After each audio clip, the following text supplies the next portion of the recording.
Hello, welcome again to today's episode on Sustainability Now, where we have exciting and interesting conversations around sustainability.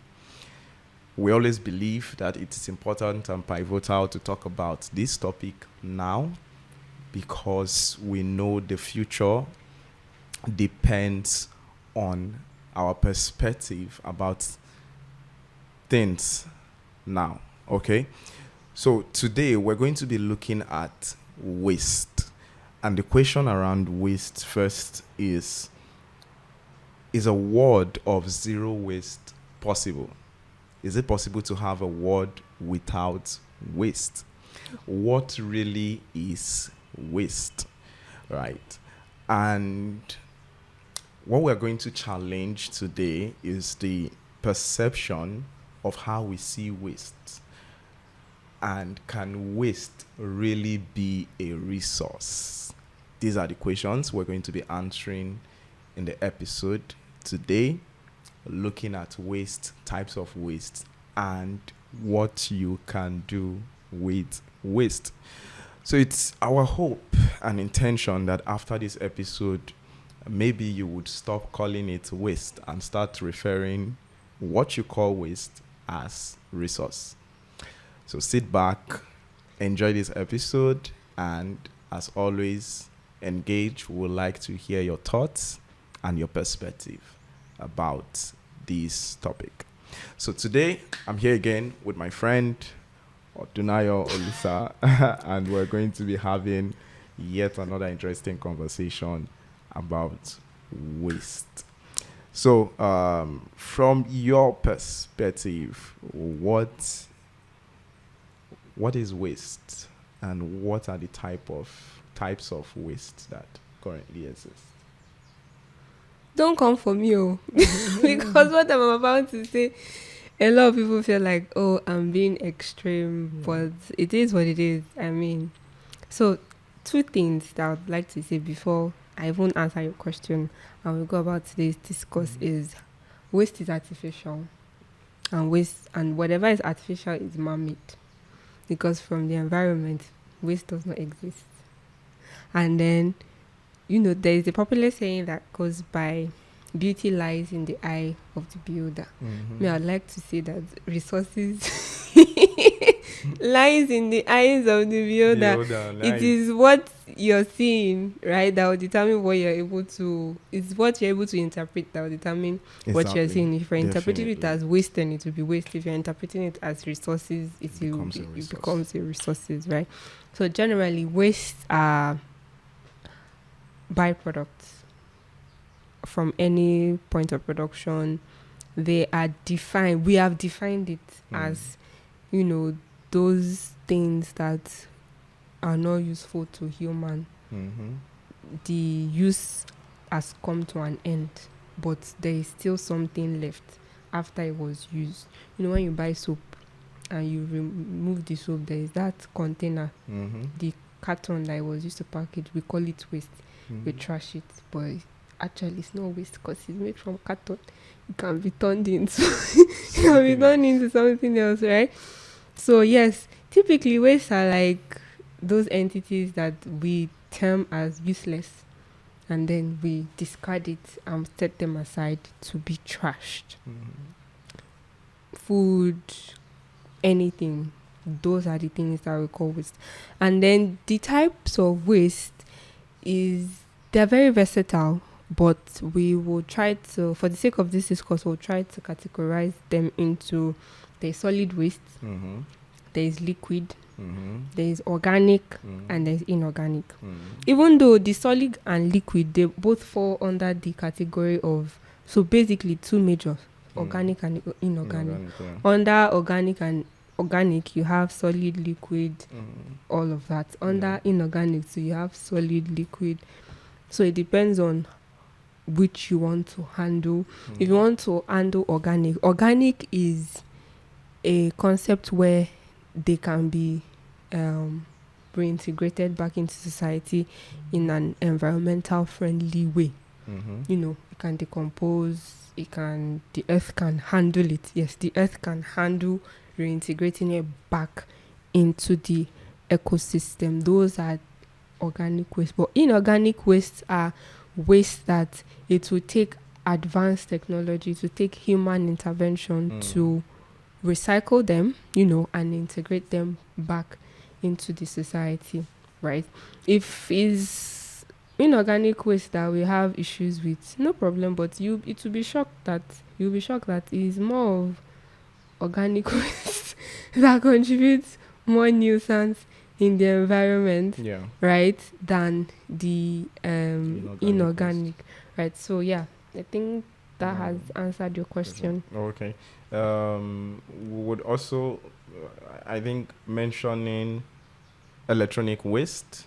Yeah. Right. E-waste. Which is part of the inorganic. Inorganic. Okay.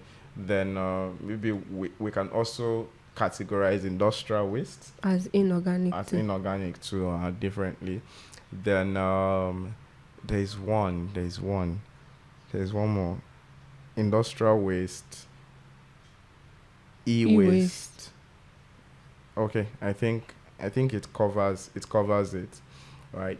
So I like another perspective there. Waste is artificial. We can actually live without waste, because it depends on how we see it. Because what we term as waste is actually value, which or resource, which we're going to delve into. But I want us to start from organic waste, because it's the aspect that is really overlooked, because it starts from the household level, right?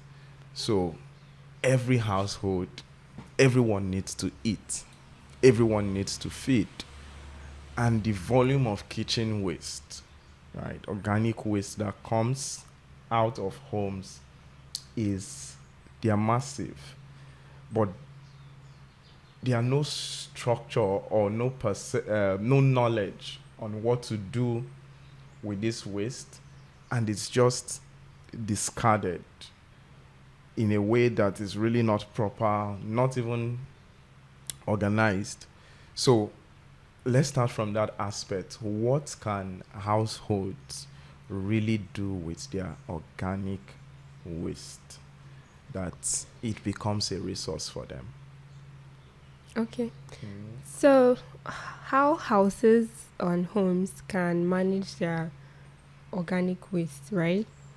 First off, if you're trying to curb organic waste in a house, owning animals is a very cost-effective way to handle such, because if you have cats, dogs, chicken, they are omnivore. They feed on anything and anything you give them. Do you understand? I've seen researches where they say, owning chicken, especially chickens, they reduce your waste by more than half. Yeah. Because give them pastry, give them flour, give them cooked food, give them animal cuts, insects, they will finish it for you. And that has been settled. But in a case where you do not have the opportunity or the privilege to have pets or animals within your environment, you can consider composting, right? Or you can even consider donating it to your neighbor that has animals. It's communication.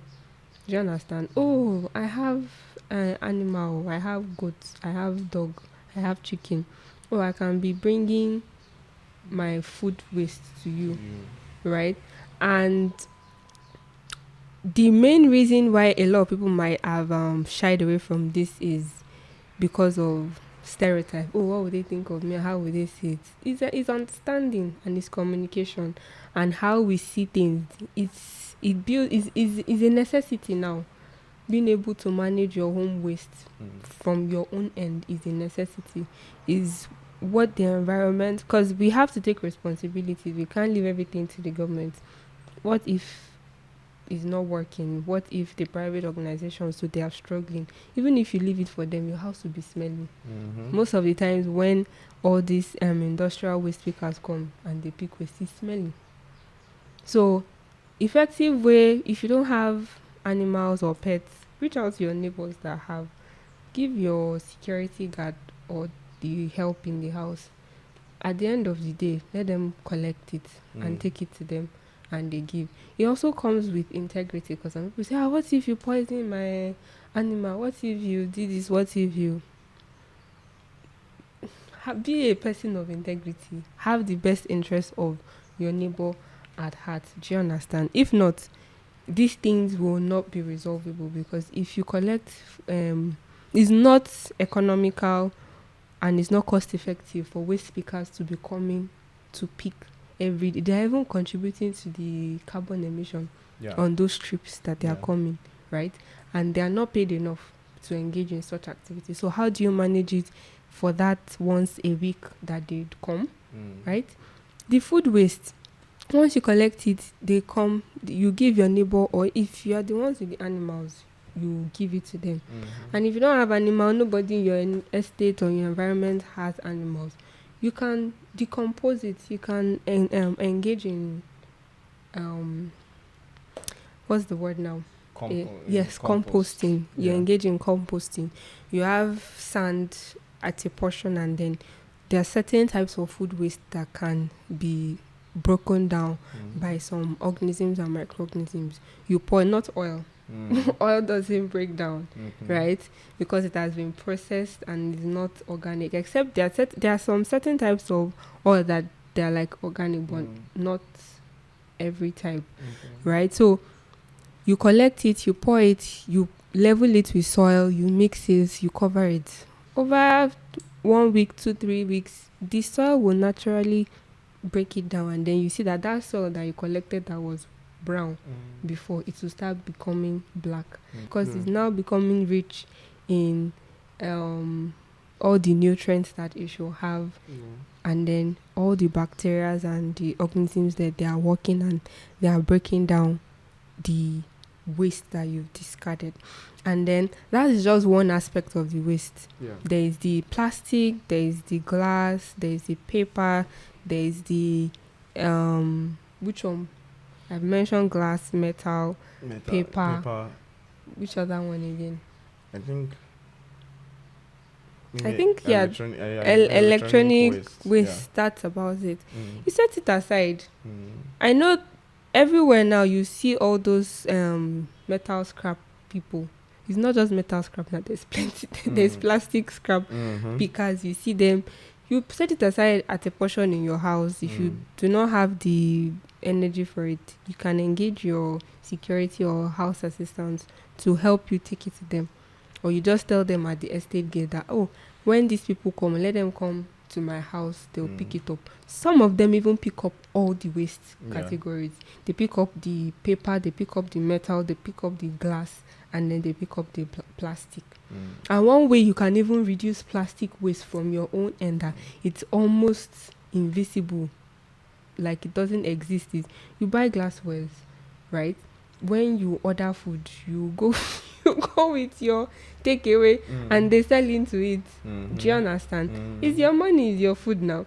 Because even on a health perspective, some of these plastic waste are not healthy, because once they go through extreme heat, it expands and it contracts. Some of the composition of those plastics seep into the food. So they are even not medically advised, right? So that way you not buy things that will give you plastic byproducts in your house. And if you've avoided it, you set it aside. If you know you cannot repurpose it in your house as storage or as play or whatever means you can repurpose it, you let them come and collect it. Some of them will even pay you because they are selling it, and they are collecting cool money for it. The glass too, set it aside. There are some glass jars that you can even recycle and use in your house to plant herbs, to store, because it's better to use glass jar to store on the contrary as to using plastic. When you use glass jar to store, you are increasing the shelf life of that product, right? And then when you store in plastic as against jar, that thing can easily become rancid. I don't know if you store something in a plastic and then you went to taste it at a time. It wasn't tasting so fresh. It wasn't tasting so nice. It's the heat Oh, wow. expanding process that's affected the content of what you have. Do you understand? The Yeah. chemicals seeping into it. But if you have it in the glass, which heat wants to melt? Which they Exactly. never burn that heat.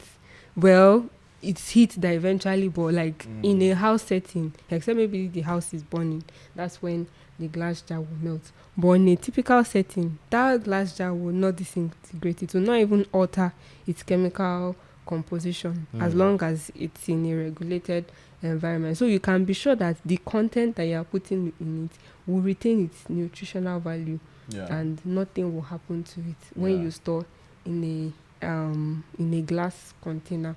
Metals, we rarely have metal scraps in the house, but okay, those when you have canned food, sardines, geisha, tuna, and all of those stuff, the people that are coming to pick the plastic, they will pick it too, and then you set it aside. You can wash it or at least rinse it so that the sauce or the oil can be, so that you are able to keep it and it's not smelling, it's not attracting rodents or animals or any of those things.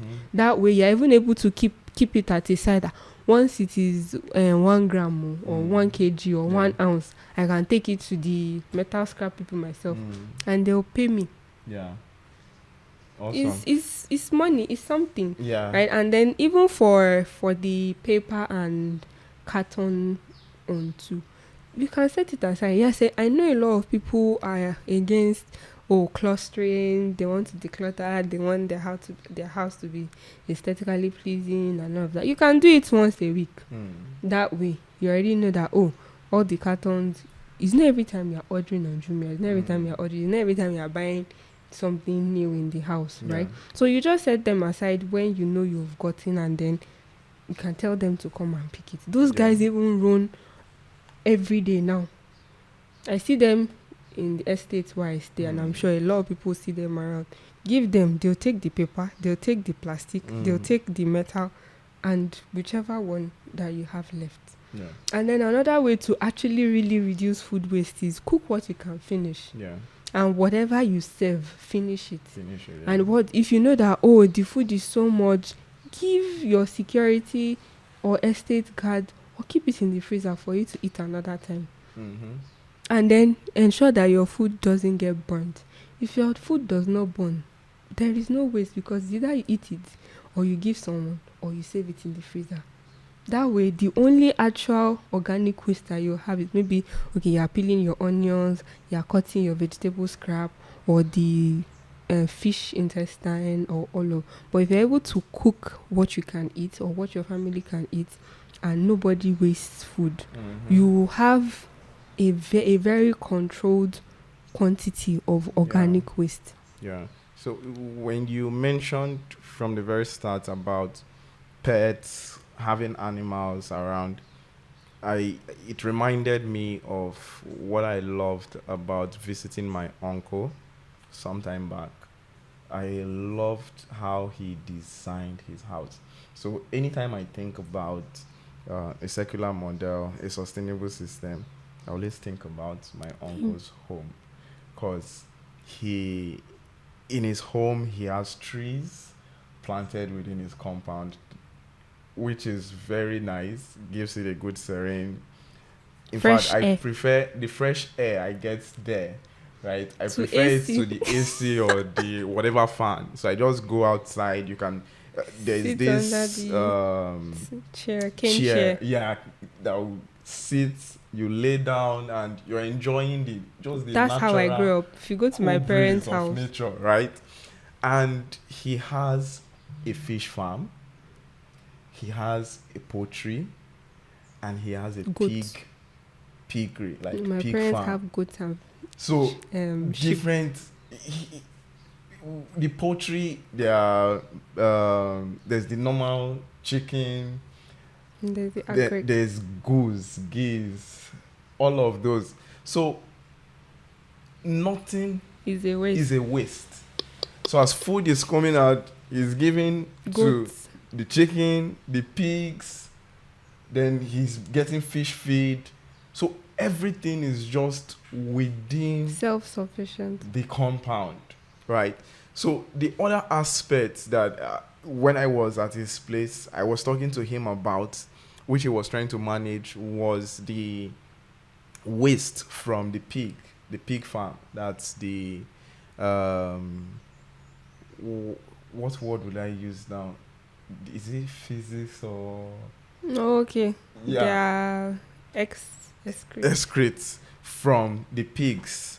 Now was where I was suggesting to him that we need to get a biodigester which we I'll can convert it use to and energy. convert it to energy that it can be using to cook in the house. Once we The have gas. that, it's a complete model.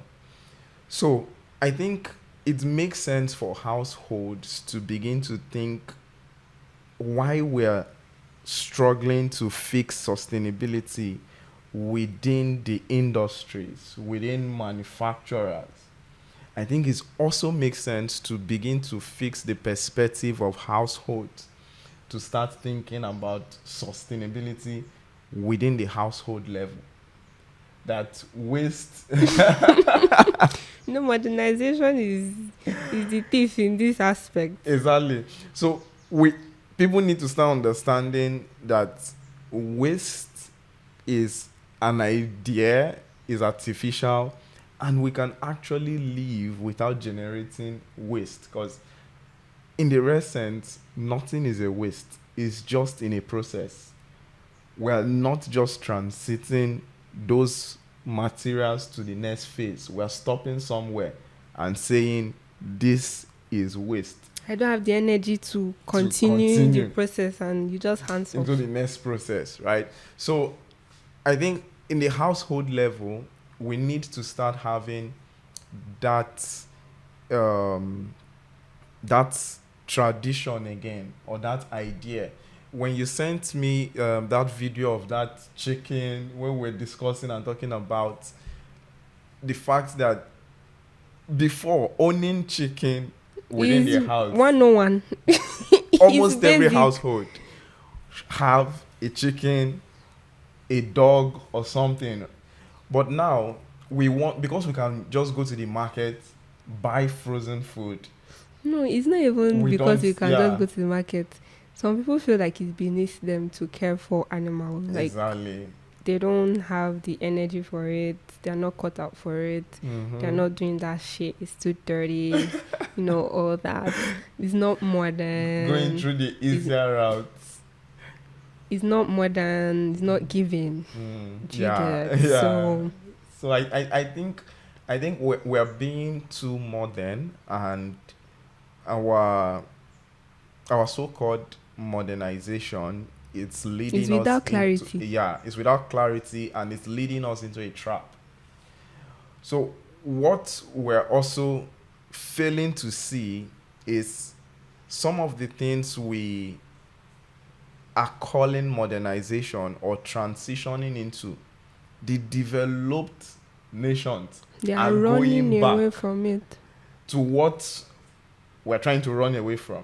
They are trying to go back, I retrace remember their we steps. mentioned it in one of the videos we made Yes, that what the modern world are running away from is what we are running, willfully entering the entering name towards. of So, civilization and so I modernization. think we need to question things.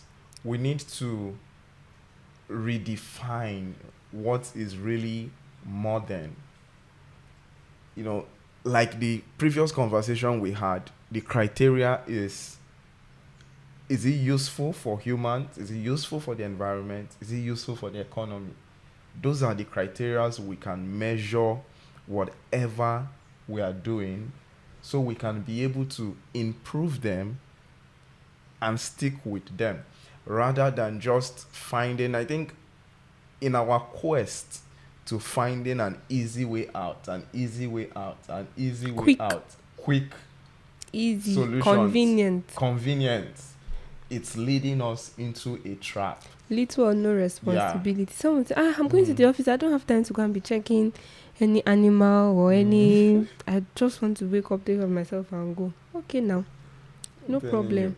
So it's really amazing. So this conversation just made me remember that scenario, and it has never left my mind. I've always thought about the fact that I want to create such system and model even for my own home, because my uncle basically provides everything within his house.